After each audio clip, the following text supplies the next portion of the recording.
அந்த 4 கிரக சேர்க்கை அப்படின்றதே வந்து ஒரு தலைக்கு மேல சூரியன், தலைக்குள்ள செவ்வாய், தலைக்குள்ள சுக்கிரன், தலைக்குள்ள புதன்ற ஒரு ஆளுமைக்குள்ள அங்கிருந்து குருவோட பார்வை பட்டு, இந்த 4மே இயங்க போகுது அப்படின்ற அமைப்புல தான் இருக்கு. என்னதான் உங்க ஆட்ராஸ்கோப் மோசமாவே இருந்தாலுமே, இந்த 4 கிரகங்கள் வலுக்கப் போகிறது. அப்போ சூரியன் என்று சொல்லக்கூடிய யாரெல்லாம் குழந்தை பிறப்புக்கு மருத்துவம் பார்த்துட்டு இருந்தீங்களோ, அதெல்லாம் சரியா போகுது. யாரெல்லாம் வந்து ஒரு அபார்ட்மெண்ட்ஸ் கட்டணும், வீடு வாங்கணும்னு நினைச்சீங்களோ, அவங்களுக்கெல்லாம் சரியா போகுது. சுக்கிரன் வழுக்கப் போகிறார். ரொம்ப சுகபோகமா இருக்க போறீங்க. எந்த மாற்று கருத்தும் கிடையாது.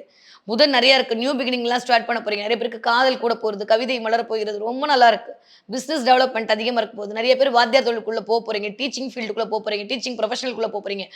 இந்த வருடம் நீங்க டீச்சிங் ஃபீல்டின் மூலமா சில விஷயத்த வந்து சம்பாதிக்க போறீங்க. அனுகிரகம் அல்டிமேட்டா இருக்கு.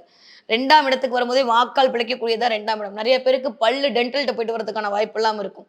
பல்ல ஃபில் பண்றது, ரூட் கேனல் பண்றது, பல்லு புடுங்குறதுன்ற மாரி அமைப்பு எனக்கு தெரிஞ்சு இப்ப குரு அதிச்சாரத்திலேயே நடக்க ஆரம்பிச்சுரும். இந்த வீடியோ பார்க்கும்போதே சில பேருக்கு தனுசு ராசிக்காரங்களுக்கு பல்லு சம்மந்தப்பட்ட சில பிரச்சனைக்குள்ள நீங்க ஆட்படுவீங்க. கண்டிப்பா நடக்கும். அது அப்படியே ஏப்ரல், மேக்குள்ள இன்னும் கொஞ்சம் அ ஸ்ட்ராங் ஆயிட்டு பல்லு புடுங்குறது, பல் ஃபில் பண்றது, பல் டாக்டர்ட்ட போயிட்டு வர்றது இதெல்லாம் நடக்கும். அதே மாரி கண்ணுக்கு கண்ணாடி போடுறது, கண்ணாடி மாத்துறது, கண் டெஸ்ட் பண்றது, இல்ல கண் டெஸ்ட் பண்றவங்களுக்கு சில உதவிகள் பண்றது, இல்ல நீங்க ஏதோ அரேஞ்ச் பண்றது மாரி கண்ணு, பல்லு சம்மந்தப்பட்டு சில விஷயங்கள் இந்த வருடம் நீங்கள் எதிர்பார்க்கலாம்.